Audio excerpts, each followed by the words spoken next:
Au mariage de ma sœur, elle m'a dit que mes cicatrices étaient indécentes et m'a ordonné de les cacher. Alors je me suis levée, souriante, et j'ai enfilé la tenue qu'elle détestait le plus au monde, prête à lui offrir un cadeau qu'elle n'oublierait jamais. Ce qu'elle ne savait pas, c'est que ce n'était pas seulement une tenue. C'était une déclaration. C'était la fin de la petite sœur silencieuse et le début de la femme que j'étais devenue, forgée dans le feu et le sacrifice. Et j'allais m'assurer que toute sa belle société parfaite voit la vérité. Cette histoire est intense, et avant de plonger dans les détails, j'aimerais savoir d'où vous m'écoutez. Dites-moi dans les commentaires de quelle ville ou de quel pays vous êtes, et quelle heure il est chez vous en ce moment. C'est fascinant de voir jusqu'où mes histoires voyagent. Maintenant, revenons à cette fameuse invitation. Je m'appelle Chloé. Je suis sergent dans l'armée de terre française. Ma vie est faite de discipline, d'honneur et de camaraderie. Un monde à des années-lumière de celui de ma sœur aînée, Élodie. Alors, quand j'ai reçu cette carte d'invitation, épaisse comme du carton et parfumée à la fleur d'oranger, mon cœur a raté un battement. C'était une calligraphie parfaite, des rubans de soie, tout ce qui criait le luxe et la perfection d'Élodie. À l'intérieur, quelques mots tracés de sa main impeccable, sois ma témoin. Ma témoin. Après 10 ans. 10 ans de silence glacial, seulement brisés par des appels téléphoniques pour les anniversaires, où nos voix flottaient maladroitement au-dessus d'un abîme de non-dits. 10 ans depuis cette dispute terrible dans la cuisine de nos parents, le jour où je leur ai annoncé mon engagement. Je vois encore son visage, déformé par l'incrédulité et le dégoût. Tu gâches ta vie, Chloé, avait-elle craché, ces mots comme des éclats de verre. Tu nous fais honte. Depuis ce jour, nos chemins avaient divergé de façon spectaculaire. Elle avait suivi la voie royale, une grande école de commerce, un poste prestigieux dans le marketing à Paris, et maintenant, un mariage avec un homme riche et influent. Moi, j'avais choisi la poussière, la sueur et le danger. J'avais servi au Mali, j'avais vu des choses qu'elle ne pourrait jamais imaginer, j'avais porté des fardeaux qu'elle ne comprendrait jamais. J'avais des cicatrices, visibles et invisibles, qui racontaient mon histoire. Une histoire qu'elle avait toujours refusé d'entendre. Alors pourquoi maintenant? Pourquoi ce geste soudain, cette main tendue? Une partie de moi, la petite sœur qui avait toujours cherché son approbation, voulait y croire. Une lueur d'espoir s'est allumée. Peut-être que le mariage l'avait adoucie. Peut-être qu'elle voulait enfin réparer les ponts. Peut-être que le temps avait guéri les blessures. J'ai attrapé mon téléphone, mes doigts tremblant légèrement. Allô? Sa voix était exactement comme dans mes souvenirs, claire, posée, contrôlée. Élodie, c'est Chloé. J'ai reçu ton invitation. Un silence. Puis, tu viens, j'espère. Je ne peux pas me marier sans ma petite sœur à mes côtés. Les mots étaient parfaits. Trop parfaits. Il y avait une note forcée, une absence de chaleur qui m'a glacé le sang. Bien sûr que je viens, ai-je répondu, ma propre voix sonnant étrangement à mes oreilles. Je suis, très touchée. Vraiment. Parfait. Je t'enverrai tous les détails. Il y aura plusieurs événements avant le grand jour, bien sûr. Il faudra que tu poses de longues permissions. Je m'en occuperai, ai-je dit, sentant déjà un poids s'installer sur ma poitrine. Bien. Alors à bientôt. Et elle a raccroché. Pas de « comment vas-tu ?» Pas de « je suis contente de te parler ». Juste de la logistique. Froide et efficace. L'espoir qui avait brièvement vacillé en moi s'est éteint, remplacé par un pressentiment lourd et désagréable. J'ai regardé de nouveau la carte. Ce n'était pas une branche d'olivier. C'était une convocation. Je n'étais pas invitée pour qui j'étais convoquée pour jouer un rôle, celui de la sœur parfaite pour son mariage parfait. Et au fond de moi, je savais que ce rôle exigerait que je cache tout ce que j'étais devenue. J'ai soupiré, en passant une main sur mes cheveux coupés courts. Je savais que j'y allais tout droit vers une catastrophe. Je sentais le conflit arriver comme on sent un changement de pression atmosphérique avant un orage. Mais c'était ma sœur. Ma seule sœur. Et malgré tout, je l'aimais. J'ai donc commencé les démarches pour ma permission, en me disant que je pouvais gérer ça. J'avais affronté des situations bien pires. J'avais survécu. Qu'est-ce qu'un mariage de famille pouvait bien me faire? J'aurais dû écouter mon instinct. J'aurais dû savoir que cette trêve apparente n'était que le calme avant la tempête qui allait dévaster notre famille. Pour comprendre ce qui allait se passer, il faut comprendre d'où nous venions. Nous avons grandi à Annecy, dans une magnifique maison au bord du lac, une de ces maisons de cartes postales avec des géraniums aux fenêtres et une pelouse tondue au millimètre près. De l'extérieur, nous étions la famille parfaite. Un père médecin respecté, une mère élégante qui gérait des œuvres de charité. Et 2 filles. Mais à l'intérieur, c'était une autre histoire. Élodie était née pour ce monde. Elle était le soleil autour duquel notre famille tournait. Blonde, gracieuse, elle excellait en tout. À 5 ans, elle jouait du piano à la perfection. À 10 ans, elle remportait des concours d'équitation. À 15 ans, elle était première de sa classe, déléguée des élèves, et sortait avec le fils du maire. Elle était polie, charmante, et ne faisait jamais de vagues. Maman l'habillait de robes délicates et de chaussures vernies, et Élodie semblait flotter dans cette vie dorée, comme si elle avait été créée sur mesure pour elle. Elle était l'enfant en or, la fierté de nos parents, l'incarnation de toutes leurs attentes. Et puis, il y avait moi. J'étais son ombre, son négatif. Née 3 ans après elle, j'étais la rebelle, la déception silencieuse. J'avais les cheveux bruns et sauvages de notre grand-mère, et son caractère têtu. Tandis qu'Élodie pratiquait ses gammes, je grimpais aux arbres les plus hauts du jardin, revenant avec des robes déchirées et des genoux écorchés. Je préférais construire des cabanes dans les bois plutôt que de jouer à la poupée. Mes bulletins scolaires étaient toujours accompagnés de la même remarque: Chloé a un grand potentiel, mais manque de discipline. Pourrait faire mieux si elle s'appliquait. La phrase qui a rythmé mon enfance, la petite musique de fond de ma vie, c'était « Pourquoi ne peux-tu pas être plus comme ta sœur ?» C'était dit sur un ton de reproche par ma mère quand je rentrais couverte de boue. C'était murmuré avec un soupir par mon père quand il voyait mes notes de mathématiques. C'était sous-entendu dans les regards des amis de la famille, qui complimentaient Élodie avec effusion avant de se tourner vers moi avec un sourire poli mais vide. Je n'étais pas une mauvaise enfant. Mais j'étais différente. Je posais trop de questions. Je remettais en question l'autorité. Je ne voyais pas l'intérêt de passer des heures à apprendre une sonate quand le monde extérieur était si plein d'aventures. J'ai essayé, pourtant. J'ai essayé de m'intéresser à la danse classique, mais je me sentais ridicule en tutu. J'ai essayé le violon, mais le son que j'en tirais ressemblait à un chat qu'on égorge. Chaque tentative se soldait par un échec, renforçant l'idée que j'étais une anomalie, une pièce défectueuse dans le puzzle parfait de notre famille. Élodie, elle, n'était pas méchante avec moi. Pas ouvertement. Elle était simplement distante. Elle me traitait avec une sorte de condescendance amusée, comme on traite un animal de compagnie un peu stupide mais attachant. Elle me donnait ses vieilles affaires, me corrigeait quand je faisais une faute de grammaire, et soupirait avec exaspération quand je la suppliais de jouer avec moi.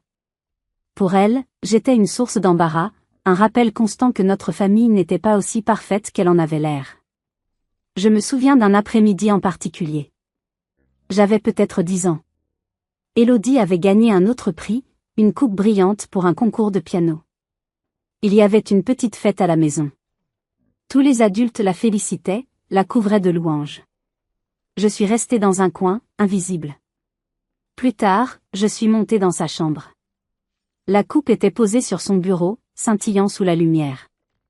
Je l'ai prise dans mes mains. Elle était lourde. J'ai essayé de m'imaginer ce que ça faisait, de gagner. D'être la meilleure. D'être admirée. Élodie est entrée à ce moment-là. « Qu'est-ce que tu fais ?» a-t-elle demandé, sa voix tranchante. J'ai sursauté et j'ai failli laisser tomber le trophée. Rien. Je regardais juste. Elle s'est approchée et me l'a arraché des mains. Ne touche pas à ça. Tu vas le salir. Elle l'a essuyé avec un chiffon et l'a remis à sa place, bien en évidence. Puis elle m'a regardé, et pour la première fois, j'ai vu autre chose que de l'indifférence dans ses yeux. C'était de la pitié. Tu ne comprendras jamais, n'est-ce pas, m'a-t-elle dit doucement. Ce que ça demande. Le travail, les sacrifices. C'est plus facile de courir dans les bois et de se moquer de tout. Elle avait raison. C'était plus facile. Mais ce n'était pas par paresse.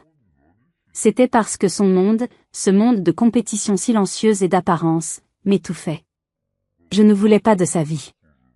Mais ce que je voulais, plus que tout, c'était que quelqu'un, une seule fois, regarde ce que je faisais, moi, et dise, c'est bien, Chloé.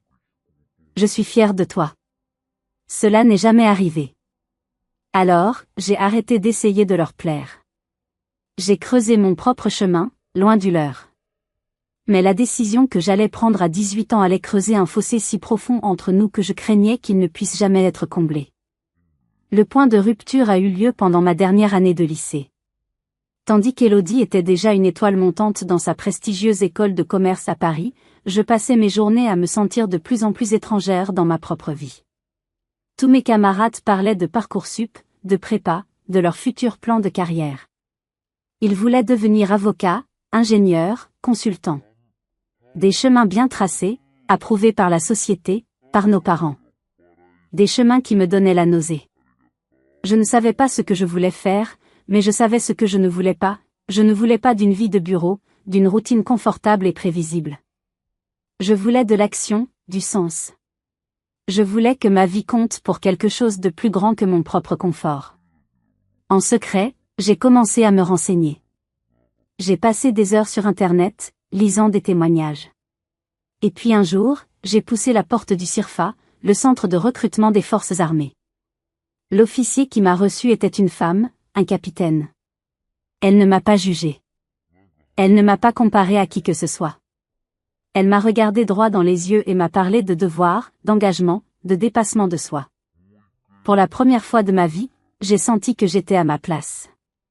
J'ai passé les tests, physiques et psychologiques. J'ai été acceptée. J'ai gardé le secret jusqu'au bout. Jusqu'au jour où j'ai reçu ma lettre d'affectation. Ce soir-là, au dîner, j'ai attendu qu'il y ait un silence. Mon père lisait le journal, ma mère parlait des derniers potins du club de tennis. L'ambiance était feutrée, habituelle. J'ai quelque chose à vous annoncer, ai-je dit. Ma voix était étonnamment stable. Mon père a baissé son journal. Ma mère a arrêté de parler. Ils m'ont regardé. Je ne vais pas aller à l'université l'année prochaine. Je me suis engagée. Je pars faire mes classes dans 3 semaines. Le silence qui a suivi était assourdissant. Ma mère a porté la main à sa bouche, ses yeux s'écarquillant d'horreur. La fourchette de mon père est tombée sur son assiette avec un bruit sec. Tu as fait quoi ? A balbutié ma mère. C'est une blague, a dit mon père, mais il ne souriait pas, non, ai-je répondu calmement. C'est ce que je veux faire. C'est ma décision. La discussion qui a suivi a été la pire de ma vie. Ils ne comprenaient pas. Ils parlaient de danger, de gâchis, de l'avenir brillant que je jetais par la fenêtre. Ils parlaient de leur réputation, de ce que les gens allaient dire. Une fille de bonne famille dans l'armée ? Mais Chloé, tu te rends compte, pleurait ma mère. J'ai tenu bon. Je leur ai expliqué mes raisons, mon besoin de trouver ma propre voie, de servir mon pays. Ils n'entendaient rien. C'est à ce moment-là qu'Élodie, qui était rentrée pour le week-end, est descendue. Elle avait tout entendu.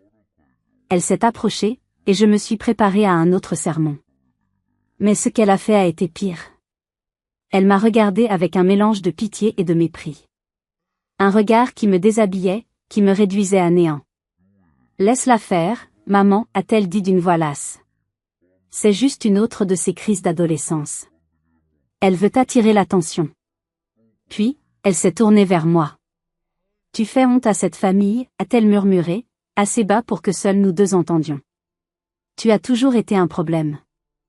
Mais ça, c'est le pire de tout. » Ces mots m'ont brisé. Plus que les cris de mes parents, plus que leur déception. Venant d'elle, la sœur que j'avais secrètement toujours admirée, c'était insupportable. Je me suis levée, j'ai quitté la table sans un mot et je suis montée dans ma chambre. Le jour de mon départ, mes parents m'ont conduite à la gare. Ils étaient rigides, mal à l'aise. Ma mère a pleuré en silence. Mon père m'a donné une tape maladroite sur l'épaule.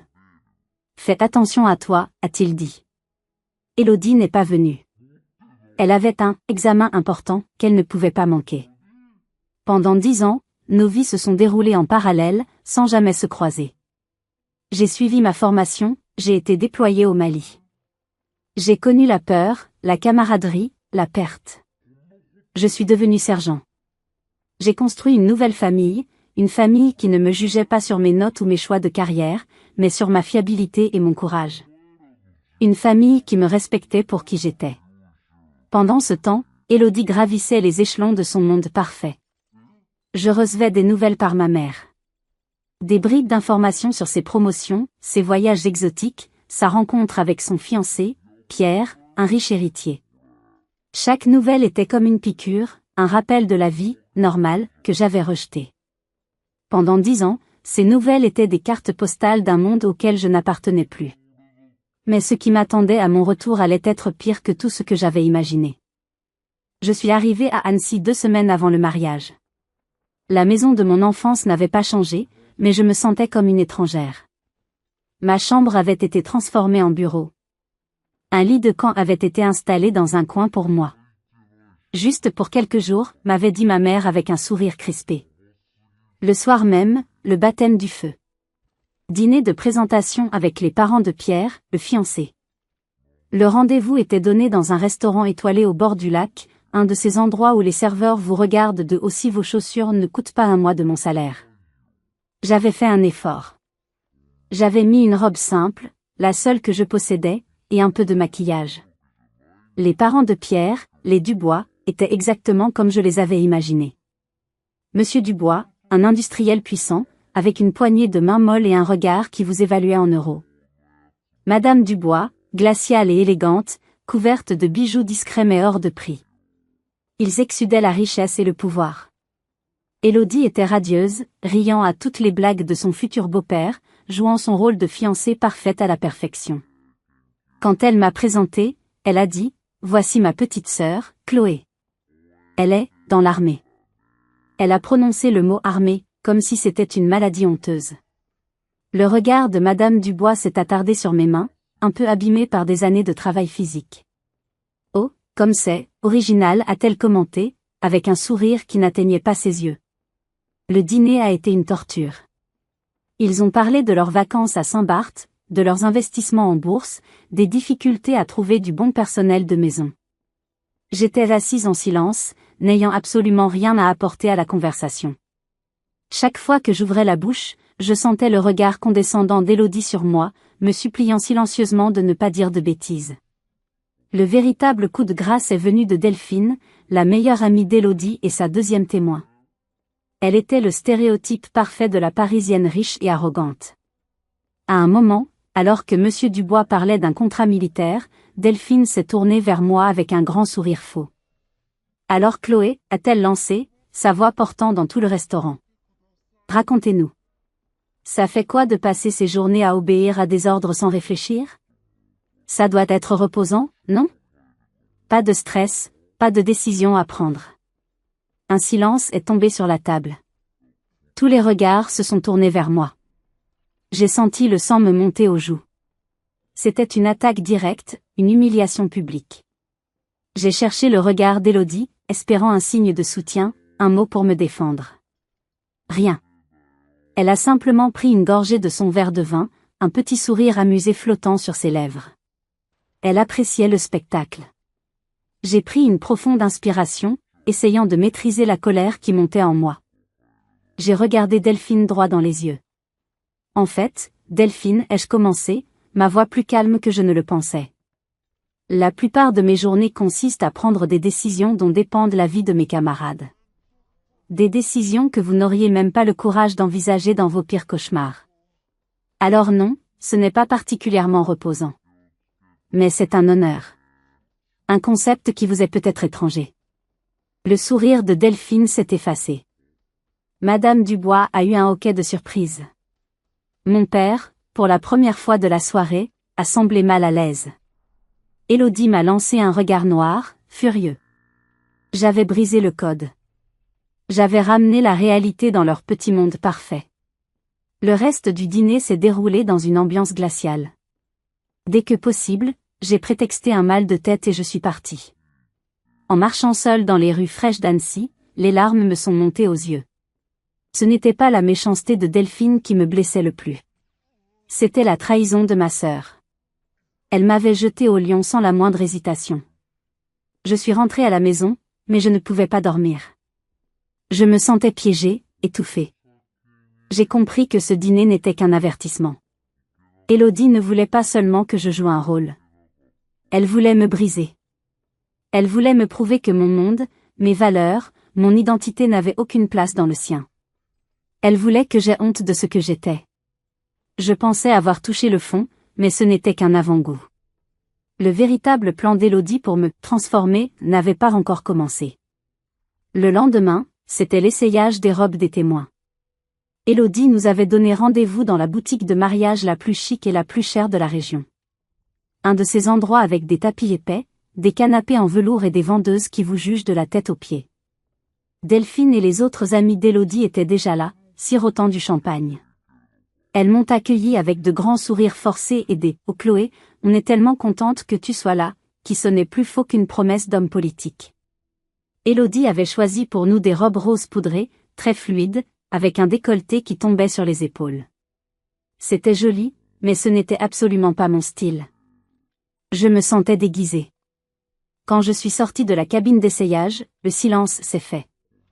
Élodie a froncé les sourcils, s'est approchée de moi et a pointé mon épaule droite. « Il va falloir faire quelque chose pour ça », a-t-elle dit, assez fort pour que tout le monde entende. Ça, c'était une cicatrice. Une ligne blanche et fine, souvenir d'un éclat de balle qui m'avait frôlé lors d'une mission. Ce n'était pas grand-chose, mais c'était une partie de mon histoire. « C'est indécent », a-t-elle continué. « On ne peut pas avoir ça sur les photos du mariage. On dirait que tu sors d'une bagarre de rue. » Delphine a ricané. « Peut-être qu'on peut la couvrir avec du fond de teint. » Beaucoup de fond de teint. « Et ta posture », a ajouté Élodie, en me redressant les épaules brutalement. « Tu te tiens comme un soldat. Essaie d'être un peu plus féminine. Plus douce. » Pendant 1 heure, j'ai été leur poupée. Elles ont débattu de la meilleure façon de cacher ma cicatrice, de coiffer mes cheveux trop courts, de me faire paraître moins militaire. Je suis restée stoïque, serrant les dents, avalant humiliation après humiliation. Je me répétais que c'était pour elle, pour son grand jour. Je pouvais endurer ça. Mais le pire était encore à venir. Le soir du dîner de répétition, 2 jours avant le mariage, j'avais prévu de porter une simple robe couleur crème. C'était la seule tenue un peu élégante que j'avais apportée, en dehors de la robe de témoin. Alors que je me préparais dans ma chambre, Élodie a fait irruption, sans frapper. Elle tenait un verre de vin rouge à la main. « Tu ne vas quand même pas mettre ça », a-t-elle dit, en désignant ma robe. « Pourquoi ? Elle est très bien. »« C'est crème, Chloé. »« C'est presque blanc. » Personne ne porte de blanc à un mariage, à part la mariée. C'est la base. Mais ce n'est que le dîner de répétition. Ça ne fait rien, a-t-elle insisté, s'approchant de moi. Tu essaies toujours de te faire remarquer, c'est incroyable. Elle gesticulait, et soudain, son bras a heurté le mien. Le verre de vin s'est renversé, créant une énorme tache rouge et hideuse sur le devant de ma robe. Oh, mon Dieu! Je suis tellement désolée, s'est-elle exclamée. Quelle maladroite je suis! Mais en croisant son regard dans le miroir, j'ai vu une lueur de triomphe. Ce n'était pas un accident. C'était délibéré. Elle l'avait fait exprès. Je suis restée figée, regardant la tache s'étendre sur le tissu. Ma seule robe convenable était ruinée. Je n'avais plus rien à me mettre, à part un vieux jean et un t-shirt. Ne t'inquiète pas, a-t-elle dit avec une fausse sollicitude. Personne ne t'en voudra d'être habillée simplement. Après tout, tu es la petite sœur soldat. Ils comprendront. Ce soir-là, au dîner de répétition, dans un domaine magnifique rempli de gens élégants en costume et robes de soirée, j'étais en jean. Je n'ai jamais ressenti une telle humiliation de toute ma vie. J'étais le sujet de tous les chuchotements, de tous les regards apitoyés ou moqueurs. Élodie, bien sûr, jouait la sœur parfaite, expliquant à tout le monde mon terrible accident de garde-robe. Elle savourait chaque seconde de ma détresse. Je me suis sentie brisée. Elle avait gagné. Elle avait réussi à me faire sentir petite, inadéquate, honteuse. J'ai quitté la fête le plus tôt possible, sans dire au revoir à personne, et je me suis réfugiée, non pas à la maison, mais dans un petit hôtel anonyme que j'ai réservé sur mon téléphone. J'avais besoin d'air. J'avais besoin d'échapper à cette famille qui semblait déterminée à m'effacer. Ce soir-là, coincée dans ma chambre d'hôtel impersonnelle, j'ai entendu une conversation entre Élodie et ma mère au téléphone qui m'a glacé le sang et a scellé ma décision finale. J'étais assise sur le lit de cette chambre d'hôtel sans âme, le téléphone à l'oreille. J'avais appelé ma mère pour la prévenir que je ne rentrerais pas dormir à la maison, prétextant une migraine. Elle était au téléphone avec Élodie en haut-parleur, et elle ne savait pas que j'étais encore en ligne. J'allais raccrocher, mais ce que j'ai entendu m'a cloué sur place. Elle est partie? C'était la voix d'Élodie, agacée. Elle fait encore sa crise. Franchement, maman, je n'aurais jamais dû l'inviter. Elle va tout gâcher. Sois un peu indulgente, ma chérie, a répondu ma mère, sa voix fatiguée. Elle fait des efforts. Des efforts? Elle a ruiné le dîner de ce soir. Tout le monde me demandait pourquoi ma sœur était habillée comme une clocharde. La famille de Pierre était horrifiée. J'ai passé ma soirée à m'excuser pour elle. Il y a eu un silence. Je retenais ma respiration, mon cœur battant à tout rompre. Je ne peux pas la laisser ruiner mon mariage avec son histoire de soldat, a continué Élodie, sa voix devenant plus dure. Les gens vont penser quoi? Que notre famille est dysfonctionnelle? J'ai une image à maintenir, maman. Pierre a une image à maintenir. Tout doit être parfait. Et que veux-tu faire? A demandé ma mère, impuissante. Je vais lui parler demain. Je vais mettre les choses au clair. Soit elle joue le jeu jusqu'au bout, soit elle peut rester assise au fond de l'église et se taire. Je ne la laisserai pas me faire honte sur l'autel. Puis la phrase est tombée. La phrase qui a tout fait basculer. De toute façon, a dit Élodie d'un ton glacial. Quand elle m'a parlé de sa robe crème, je lui ai dit la vérité. Cette couleur, c'est pour la pureté, l'innocence. Et avec la vie qu'elle a menée, les choses qu'elle a faites, elle n'est tout simplement plus pure. Ce ne serait pas correct. Le téléphone m'est tombé des mains. Pas pur. Ces mots résonnaient dans ma tête, encore et encore. Ma propre sœur. Elle ne me voyait pas comme une femme qui avait servi son pays, qui avait risqué sa vie. Elle me voyait comme quelqu'un de souillé. Sali par la réalité d'un monde qu'elle refusait de voir. Mes sacrifices, mon courage, ma douleur, tout cela, pour elle, n'était qu'une tache sur sa perfection. Toute la colère, toute la frustration, toute la tristesse que j'avais accumulée pendant des années ont explosé en moi. Mais ce n'était pas une rage destructrice. C'était une rage froide, claire, lucide. J'ai soudain compris. Je ne pourrai jamais gagner ce jeu. Je ne pourrai jamais être assez bien pour elle, parce que son jeu est truqué. Les règles sont conçues pour que je perde. Alors, j'ai décidé d'arrêter de jouer. J'ai décidé de renverser l'échiquier. Elle voulait que j'aie honte?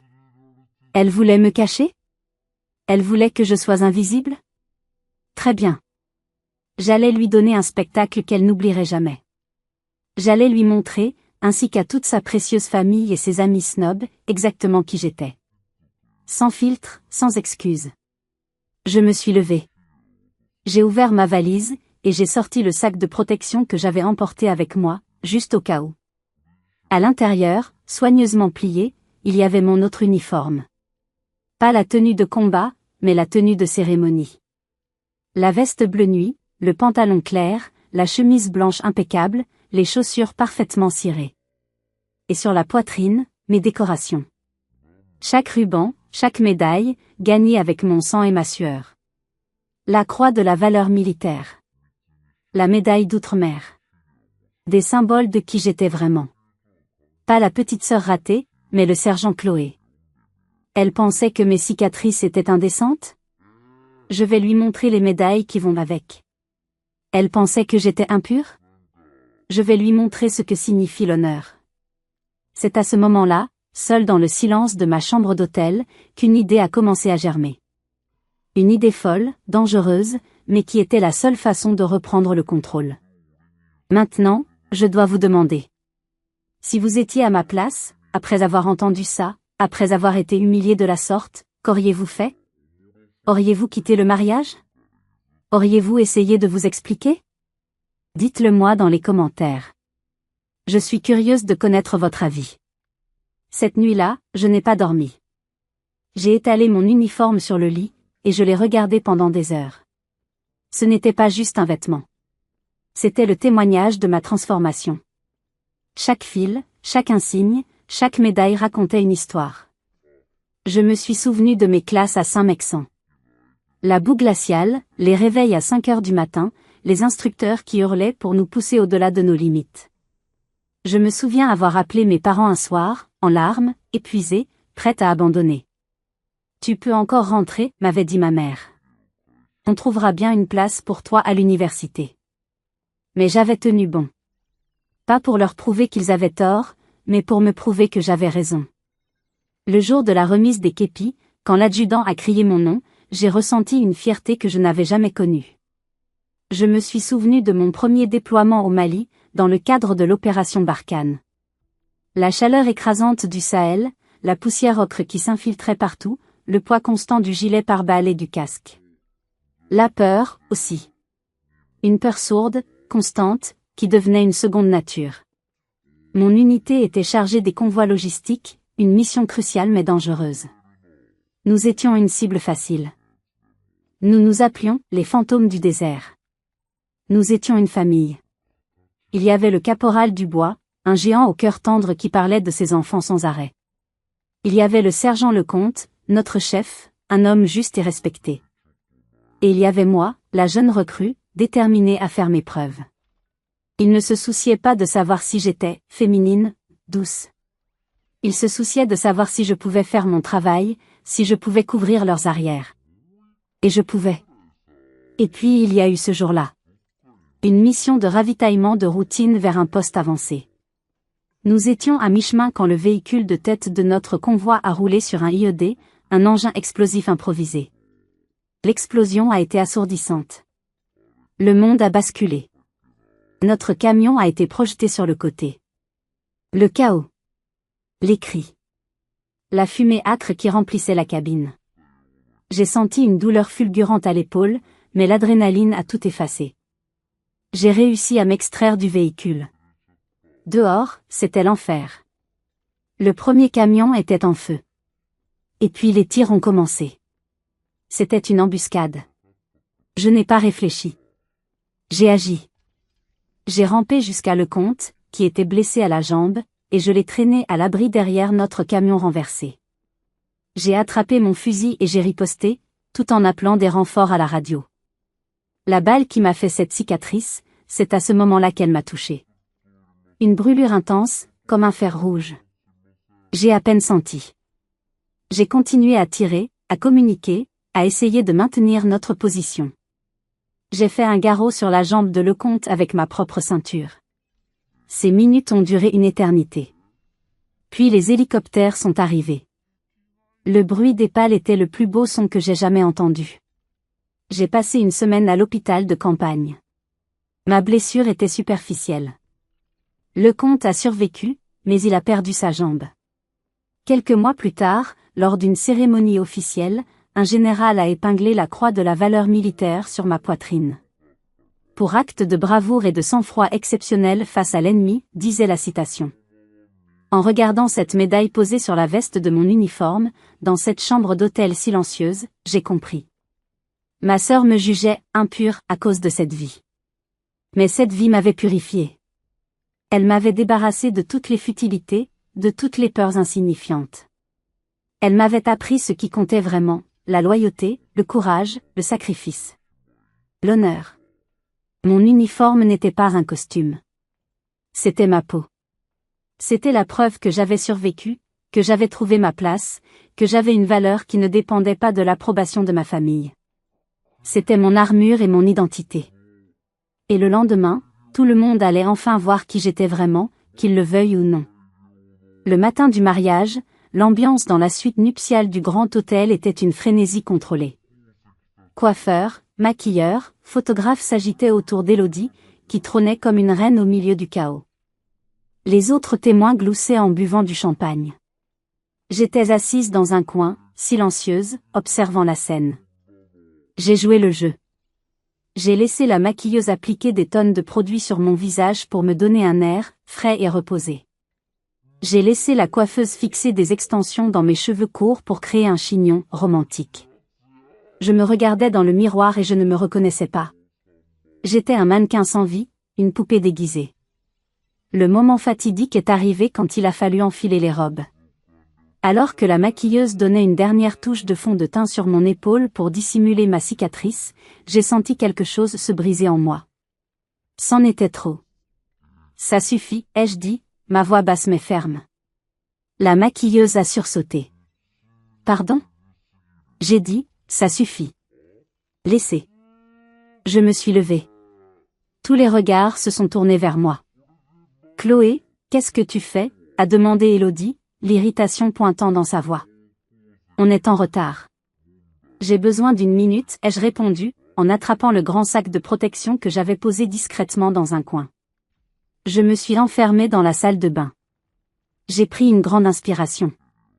Puis, méthodiquement, j'ai commencé à me défaire de leur déguisement. J'ai enlevé les extensions de cheveux. J'ai essuyé le maquillage épais de mon visage. Je me suis sentie revivre. Ensuite, j'ai sorti mon uniforme. Je l'ai enfilé avec une précision militaire. Chaque bouton, chaque insigne, chaque médaille à sa place. Quand j'ai eu fini, je me suis regardée dans le miroir. Ce n'était plus la poupée. C'était moi. Le sergent Chloé. Prête pour le combat. J'ai ouvert la porte et je suis sortie. La conversation s'est arrêtée net. Le silence était total, absolu. On aurait pu entendre une épingle tomber. 5 paires d'yeux me fixaient, écarquillés d'incrédulité. Delphine a laissé échapper un petit cri étouffé. Élodie, qui était sur le point de boire une coupe de champagne, est restée figée, le verre à mi-chemin de ses lèvres. Son visage a passé par toutes les couleurs. La surprise, l'incompréhension, puis une fureur froide et blanche. Elle a posé son verre avec une lenteur calculée. Qu'est-ce que tu portes, a-t-elle articulé, chaque mot sifflant entre ses dents. Mon uniforme, ai-je répondu calmement, en me tenant droite, les mains jointes derrière le dos. Enlève ça, a-t-elle ordonné. Enlève ça tout de suite et remets ta robe. Ce n'est pas le moment pour tes enfantillages. Non. Le « non » était sorti, clair et définitif. Pardon, a-t-elle sifflé. J'ai dit non, Élodie. Je ne me déguiserai plus. C'est ça ou rien. La porte s'est ouverte à ce moment-là. C'était mon père, venu chercher la mariée. Il est entré en souriant, puis son sourire s'est figé en me voyant.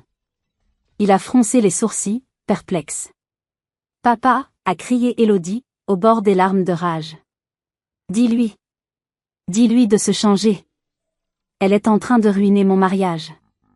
Mon père m'a regardé. Son regard a balayé mon uniforme, s'arrêtant sur les médailles qui ornaient ma poitrine. Il s'est approché de moi, lentement. Il a tendu la main, et son doigt a effleuré la croix de la valeur militaire. Celle-ci, a-t-il murmuré, presque pour lui-même. C'est pour le Mali, n'est-ce pas? J'ai hoché la tête, incapable de parler. Et là, j'ai vu quelque chose que je n'avais jamais vu dans les yeux de mon père. Pas de la déception, pas de la colère. De la fierté. Une fierté pure, indéniable. Élodie, a-t-il dit, en se tournant vers elle. Laisse ta sœur tranquille. Mais papa. Regarde là. C'est ridicule. Non, a dit mon père, sa voix plus ferme que je ne l'avais jamais entendue. Ce n'est pas ridicule. C'est un honneur. Élodie a poussé un cri de frustration. Très bien, a-t-elle hurlé. Puisque c'est comme ça, tu n'es plus ma témoin. Tu n'es même plus dans le cortège. Tu iras t'asseoir au fond de l'église avec les vieux cousins. C'est ce que tu voulais, n'est-ce pas? Attirer toute l'attention sur toi? Eh bien, bravo, tu as réussi. Elle m'a tourné le dos, refusant de me regarder. La guerre était déclarée. J'avais gagné une bataille, mais je savais que le conflit était loin d'être terminé. Alors que je me dirigeais vers l'église, seule, Je ne savais pas que mon acte de défi allait déclencher une chaîne d'événements qui changerait notre famille pour toujours. Je suis entrée dans l'église. Les regards se sont tournés vers moi. J'ai senti les chuchotements se propager comme une traînée de poudre. J'ai ignoré tout le monde, j'ai marché la tête haute et je me suis installée sur un banc au fond, comme Élodie l'avait ordonné. La cérémonie a été magnifique et irréelle. J'ai regardé ma sœur épouser l'homme de sa vie, et je me suis sentie plus seule que jamais. La réception avait lieu dans un château somptueux. Des lustres en cristal, des serveurs en gants blancs, un orchestre de chambre. J'ai trouvé ma table, tout au fond, près des cuisines. La table des parias. J'étais assise là, en silence, sirotant un verre d'eau, quand un homme s'est approché. Il était grand, âgé, avec des cheveux blancs coupés courts et une posture incroyablement droite. Il portait un costume impeccable, mais il y avait quelque chose dans sa démarche, dans son regard, qui criait « militaire ». Il s'est arrêté devant moi. « Sergent », a-t-il dit, avec un léger hochement de tête respectueux. J'ai sursauté. Je me suis levée d'un bond. « Mon général », ai-je répondu, reconnaissant instinctivement les grades même en civil. Il a souri. « Détendez-vous, sergent. Je suis à la retraite. Appelez-moi Jean-Pierre. » Il m'a tendu la main. « Général Jean-Pierre Dubois. Je suis l'oncle du marié. » J'étais stupéfaite. L'oncle de Pierre. Je m'attendais à tout sauf à ça. « Mes décorations ont attiré votre œil, je suppose, ai-je demandé. « En effet, a-t-il dit. La croix de la valeur militaire. On ne la distribue pas dans les paquets de céréales.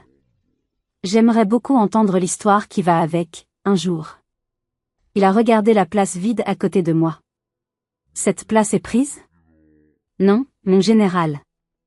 Alors, si vous le permettez, un vieil soldat va se joindre à vous. Et il s'est assis. Sa femme, une dame charmante et souriante, nous a rejoints peu après. Pendant tout le repas, ils m'ont parlé. Ils m'ont posé des questions sur ma carrière, sur mes missions. Ils m'ont écouté. Vraiment écouté. Sans jugement, sans condescendance. Avec un respect et une compréhension que je n'avais jamais reçus de ma propre famille. Pour la première fois depuis mon retour, je me suis sentie, vue. Reconnue. Quand l'orchestre a commencé à jouer une valse, le général s'est levé. « Sergent Chloé, me feriez-vous l'honneur de cette danse ?» J'ai hésité. « Je ne suis pas une très bonne danseuse, mon général. »« Non-sens », a-t-il répondu avec un clin d'œil. « Si vous pouvez naviguer dans une zone de combat, vous pouvez survivre à une piste de danse. » Il m'a guidé sur la piste. Et bien sûr, tous les regards se sont tournés vers nous. La fille en uniforme militaire dansant avec le vieil oncle distingué. J'ai vu le visage de Madame Dubois-Mère se crisper de dégoût. J'ai vu les amis d'Élodie chuchoter derrière leurs mains. Et j'ai vu Élodie, à la table d'honneur, qui nous regardait avec des yeux furieux. « Vous avez fait sensation », m'a murmuré le général à l'oreille. « Ce n'était pas mon intention », ai-je répondu. « Parfois, les choses les plus importantes ne sont jamais intentionnelles », a-t-il dit sagement. La danse s'est terminée. Nous sommes retournés à notre table sous les regards médusés de l'assemblée. J'avais trouvé un allié, un soutien inattendu au milieu du territoire ennemi. Je me sentais plus forte, moins seule. Mais je savais que la soirée était loin d'être terminée. Alors que la musique s'arrêtait, j'ai vu Élodie se lever de la table d'honneur et se diriger droit vers nous, le visage fermé comme un poing. La confrontation que j'avais évitée était sur le point d'avoir lieu devant tout le monde. Élodie est arrivée à notre table comme une furie.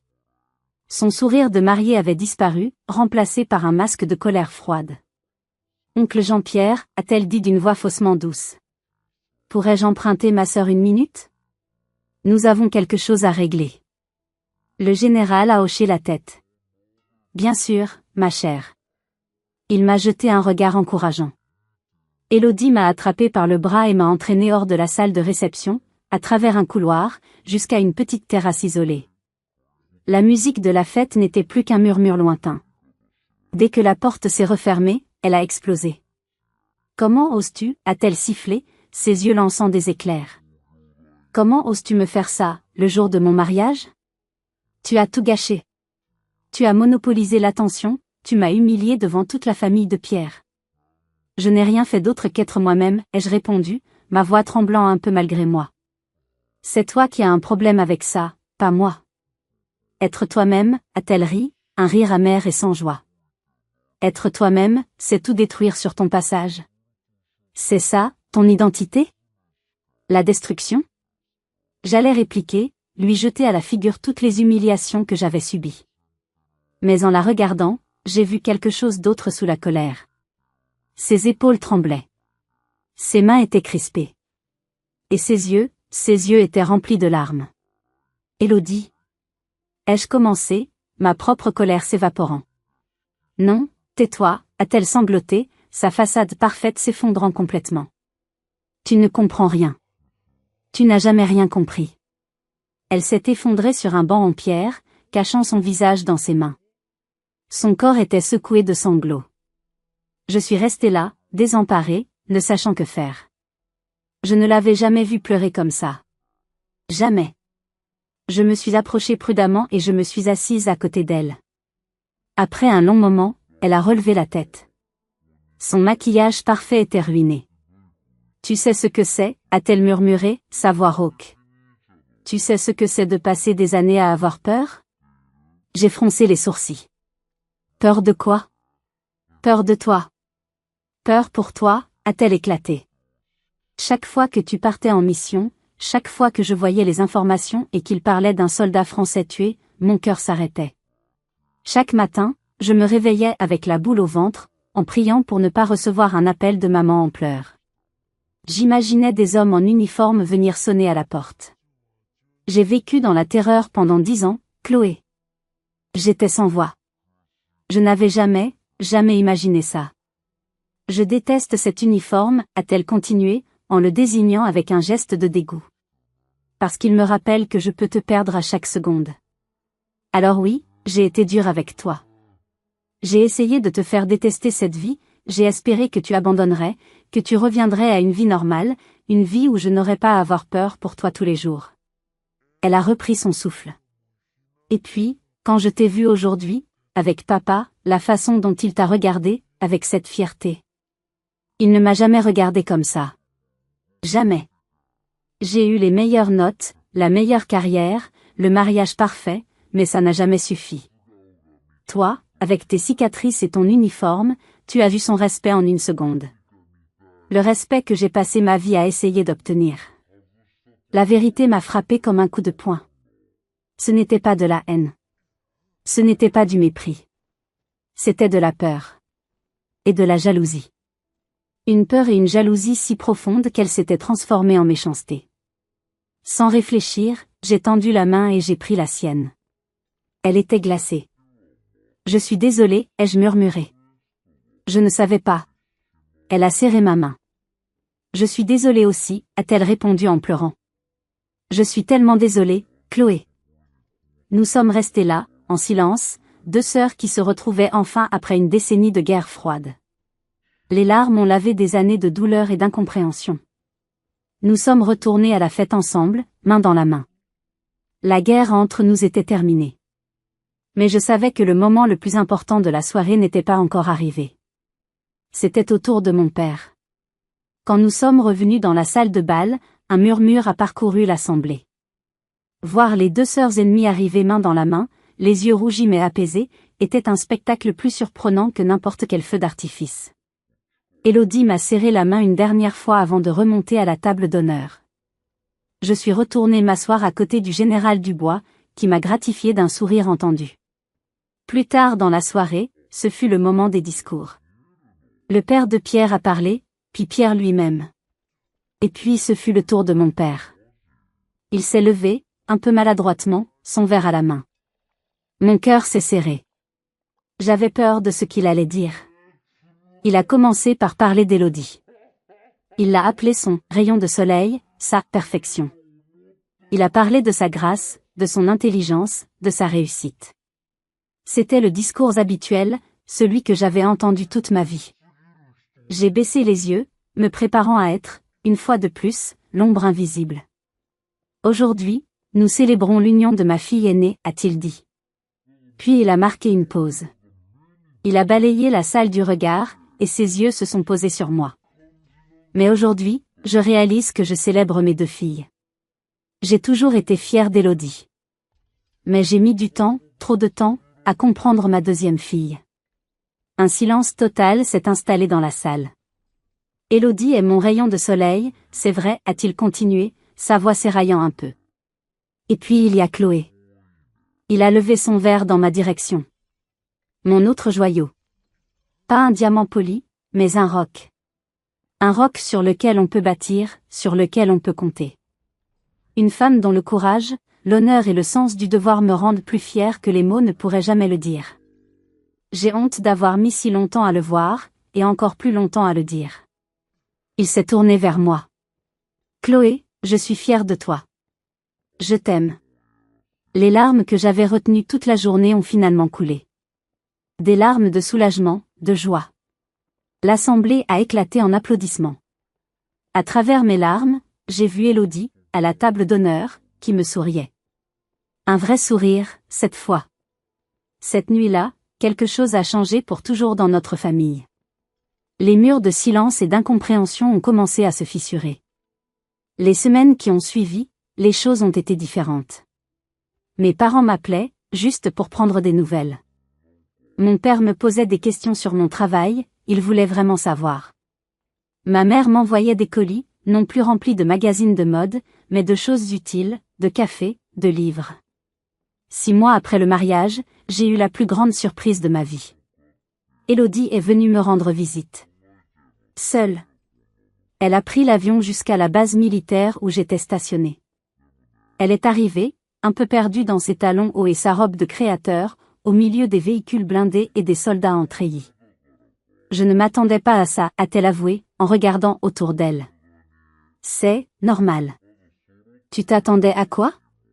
Des barbelés et des sergents qui hurlent, ai-je plaisanté. Un peu, oui, a-t-elle ri. Je lui ai fait visiter la base.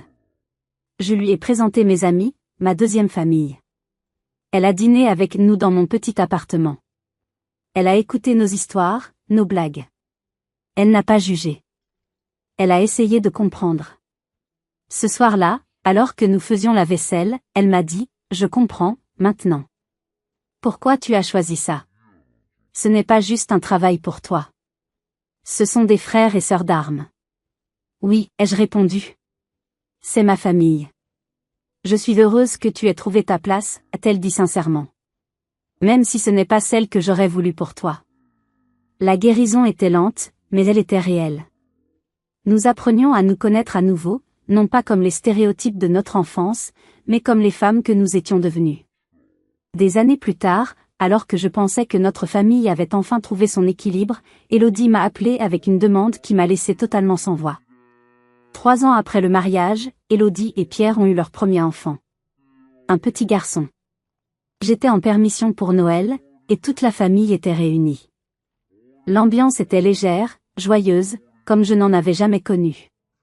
Un soir, après que le bébé se soit endormi, Élodie m'a prise à part. Elle semblait nerveuse. Chloé, Pierre et moi avons beaucoup discuté, a-t-elle commencé. Nous aimerions te demander quelque chose d'important. J'ai attendu, curieuse. Nous voulons que tu sois la marraine de notre fils. J'ai cru que j'avais mal entendu. Moi? Mais, pourquoi moi? Delphine n'est pas... Non, m'a-t-elle coupé, avec une conviction féroce. Je veux que ce soit toi. Je veux que mon fils ait un modèle de force, d'intégrité et de courage dans sa vie. Je veux qu'il sache ce que signifie se battre pour ses convictions. Je veux qu'il te ressemble. Les larmes me sont montées aux yeux. Moi, la rebelle, la déception, le mouton noir, choisi pour être un guide, un modèle. C'était la plus grande preuve de confiance et d'amour qu'elle pouvait me donner. J'accepte, ai-je réussi à articuler. À une condition. Elle a souri. Laquelle? Ne l'oblige jamais à jouer du piano s'il préfère grimper aux arbres. Nous avons éclaté de rire, un rire complice et libérateur. Quelques années plus tard, mon ancien lycée m'a invité à parler lors d'une journée d'orientation. Devant une salle pleine d'adolescents incertains et pleins de questions, j'ai raconté mon histoire. Pas les détails du drame familial, mais le parcours d'une jeune fille qui ne trouvait pas sa place et qui a dû la créer. Je leur ai dit que le chemin le plus difficile est souvent le bon. Que l'approbation des autres est éphémère, mais que le respect de soi est éternel.